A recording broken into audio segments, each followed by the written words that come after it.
What if being alone isn't proof that something is wrong with you? What if the silence you're experiencing is actually exposing the person you were never meant to become? Most people are terrified of being alone. They fill every silence with noise. They chase friendships. They seek attention. They remain in unhealthy relationships simply because solitude feels frightening. But sometimes losing people is not losing your life. Sometimes it is the beginning of finding it. Stay with me, because by the end of this speech, you'll understand why solitude can become one of the most powerful periods of transformation in your life. And before we begin, ask yourself honestly, are you alone because you are lost or because you are becoming someone different? Think about that. When you spend enough time alone, something uncomfortable happens. You begin hearing your own thoughts, without friends telling you what to believe, without social pressure telling you what to want, without constant distractions telling you who you should become. You finally have to confront yourself. And that can be frightening, because solitude exposes weaknesses you can easily hide when surrounded by people. It shows you where you are insecure, where you are dependent, where you are wasting your time, and where you have been living for approval instead of purpose. But that discomfort can become a gift, because you cannot change what you refuse to see. If this message speaks to you, take a moment to like this video and subscribe. More people need to understand that solitude can be a season of growth, discipline, and self-discovery rather than something to fear. Never confuse popularity with connection. You can be surrounded by hundreds of people and still feel completely alone. And you can spend months alone while becoming more connected to yourself than ever before. The number of people around you does not determine the quality of your life. The quality of your relationships does. Sometimes you outgrow people, not because they are bad, not because you are better, but because your direction has changed, your priorities changed, your standards changed, your vision changed. And suddenly conversations that once felt important no longer feel meaningful. Do not force yourself to remain the same person simply to preserve relationships built around an older version of you. Growth creates distance sometimes, and distance creates space, space to think, space to learn, space to build, space to become. Solitude also teaches self-reliance. When nobody is available to motivate you, you learn discipline. When nobody is there to rescue you, you learn responsibility. When nobody applauds your progress, you learn to continue anyway. That is where real strength develops, not when everyone is watching, but when nobody is watching. Use your solitude wisely. Ride, learn, train, build, reflect, develop skills, create goals, strengthen your character. Don't waste your lonely seasons desperately trying to escape them. Use them as preparation, because the person you become in silence determines how you will behave when the world finally notices you. And remember, being alone does not mean you should reject everyone. Human connection matters, healthy friendships matter, love matters, community matters. The lesson is not to isolate yourself from the world. The lesson is to become strong enough that you do not need constant company to feel valuable. When you can enjoy your own presence, you stop accepting poor relationships simply because you're afraid of being alone. You become selective. You choose quality over quantity, peace over drama, purpose over popularity, and growth over approval. So if you are experiencing a season where fewer people surround you, don't immediately assume you're failing. Maybe you're being given something most people never give themselves, space to become. The silence may feel empty today, but it can become the workshop where your strongest identity is built. And when you eventually return to the world, you won't return desperate for attention.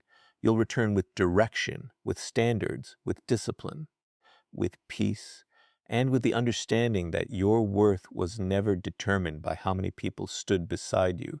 Sometimes solitude isn't the punishment for being different. Sometimes it is the price of becoming different.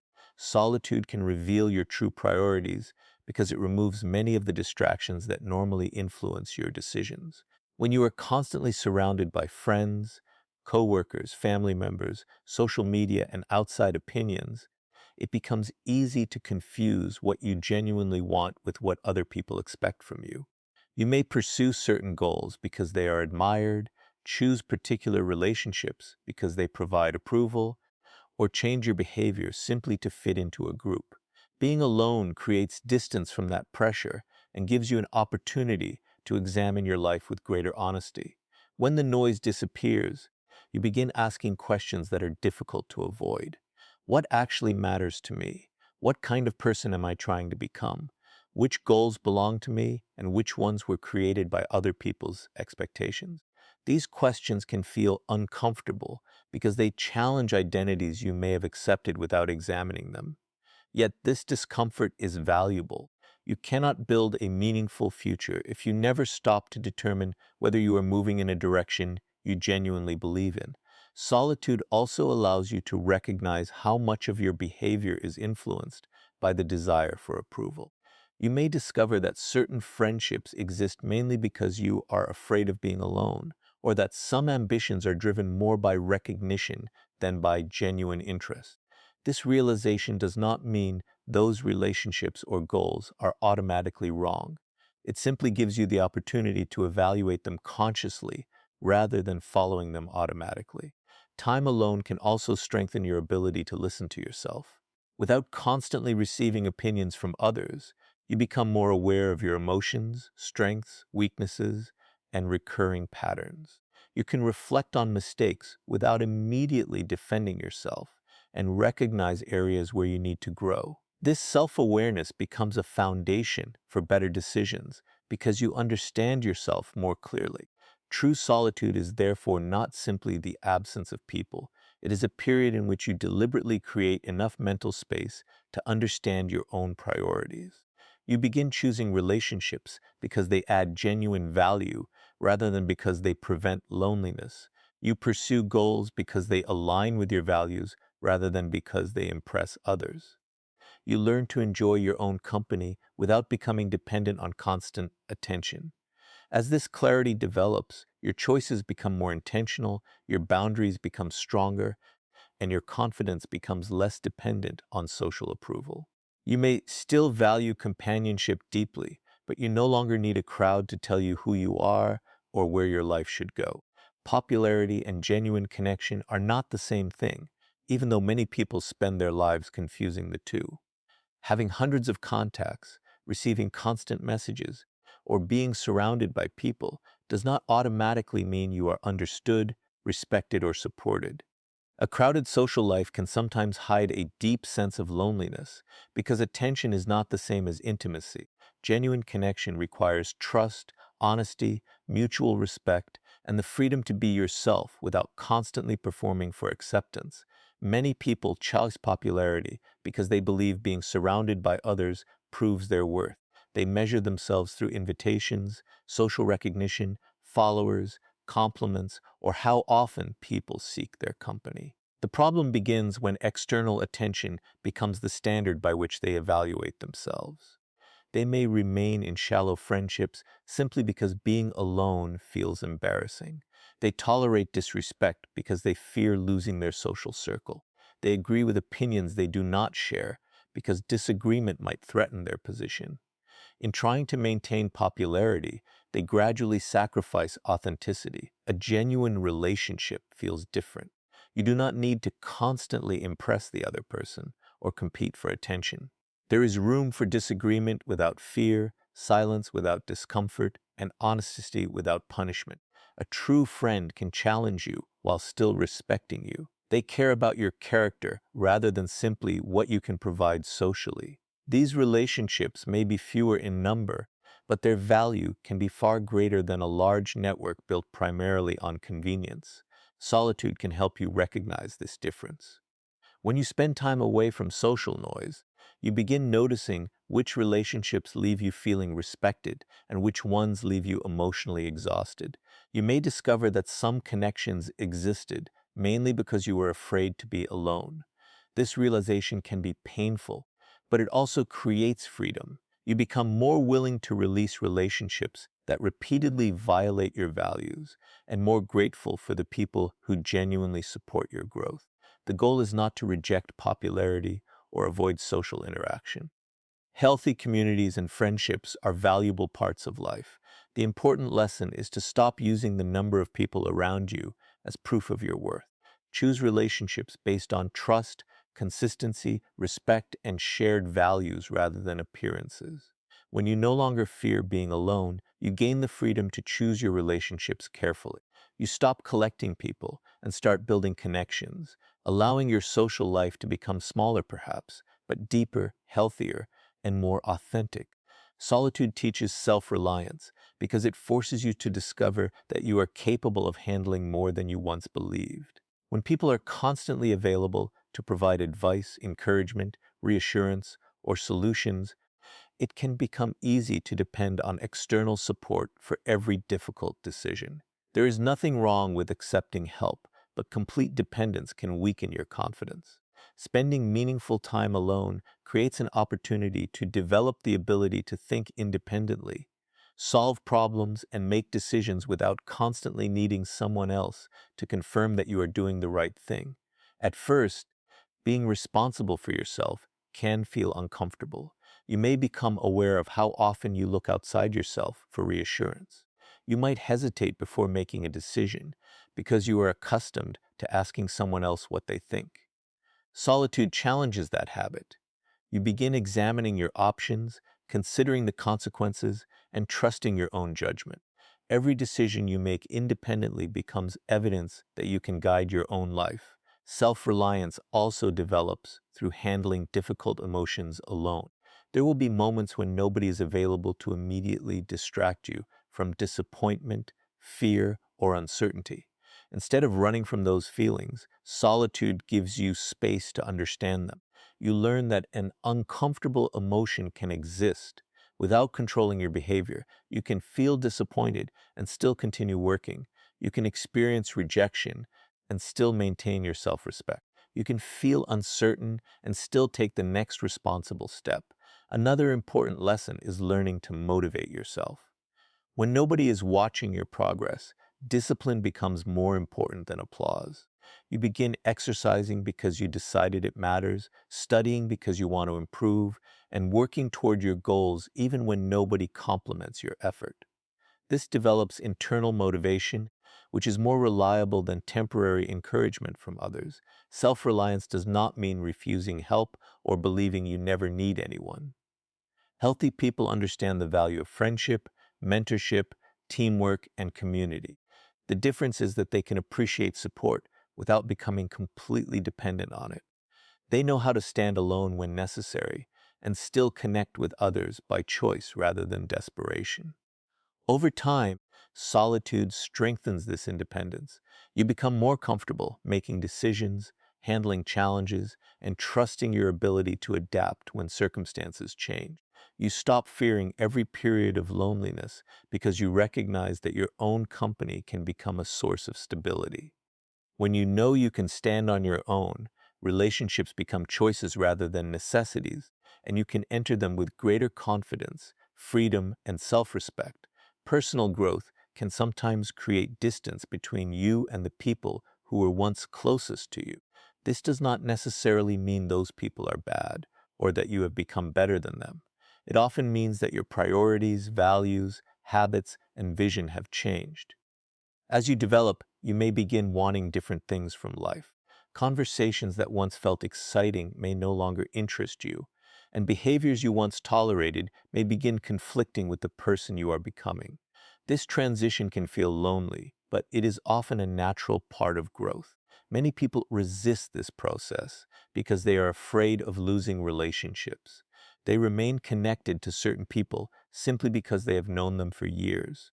History can create a powerful emotional attachment, but history alone does not guarantee that a relationship remains healthy. A friendship can be meaningful because of what it taught you while still reaching a point where your paths naturally separate. Holding on to every relationship at any cost can prevent you from creating space for new connections that better reflect your current values. Outgrowing someone does not require anger, betrayal, or dramatic confrontation. Sometimes the distance happens gradually. You spend less time together, develop different interests, or recognize that your goals no longer align. In other situations, you may need to establish clearer boundaries when a relationship repeatedly pulls you toward habits or behaviors you are trying to leave behind.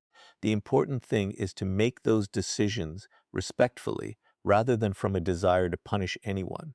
Growth also requires accepting that not everyone will understand your transformation. People who knew an earlier version of you may expect you to remain the same. When you change, they may question your decisions or interpret your new boundaries as rejection. You do not need to argue with them endlessly. You can explain yourself honestly while accepting that understanding cannot always be forced. At the same time, personal growth should not become an excuse for isolation or arrogance. If everyone around you seems inadequate while you believe you are always right, the problem may be your attitude rather than your relationships. Healthy growth includes becoming more humble, compassionate, and open to constructive feedback. The goal is not to remove everyone who disagrees with you, but to recognize which relationships support healthy development and which consistently undermine it. As you continue growing, your social circle may naturally change. Some people will remain, some will leave, and new relationships will appear. Instead of fearing every change, recognize that relationships have different seasons. You can appreciate what someone meant to your life without forcing the relationship to remain exactly as it was. Creating space for growth allows you to move forward with gratitude rather than guilt, carrying the lessons of the past while making room for connections that align with the person you are becoming. Solitude can become one of the most powerful ways to protect your attention and energy because it gives you distance from unnecessary noise. Modern life constantly competes for your focus through conversations, notifications, social expectations, entertainment, and other people's problems. When you are always available to everyone, your mind rarely receives enough quiet to think clearly. You may spend hours responding to messages, explaining yourself, participating in arguments, or worrying about situations that have little connection to your goals. Solitude creates a temporary boundary between you and that noise, allowing your attention to return to what genuinely matters. Protecting your energy begins with understanding that not every person deserves unlimited access to your time. This does not mean becoming selfish or uncaring. It means recognizing that your emotional resources are limited. If you spend every day absorbing other people's drama, complaints, conflicts, and expectations, you may have very little energy left for your own responsibilities and growth.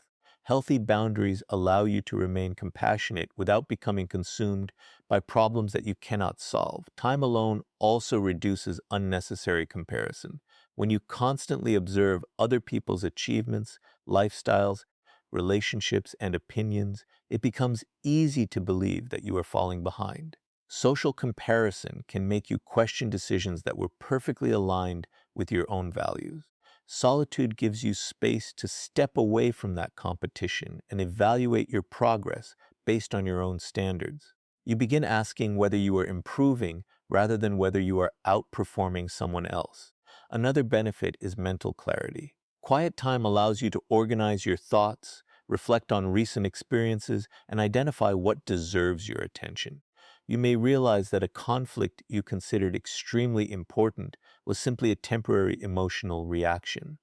You may recognize that certain commitments are consuming time without producing meaningful results. These realizations become easier when there is enough distance to think without constant interruption. Solitude should not become permanent isolation. Human beings need healthy relationships, collaboration, affection, and community. The purpose of solitude is to create balance, not to disconnect from everyone. By intentionally spending time alone, you become more selective about the conversations, commitments, and relationships you allow into your life. You return to social situations with greater awareness because you are no longer desperately seeking distraction or approval. Over time, protecting your attention becomes a form of self-respect. You learn that saying no can be necessary, silence can be healthy, and distance can sometimes restore clarity. Instead of allowing every demand to determine your schedule, you choose where your energy belongs.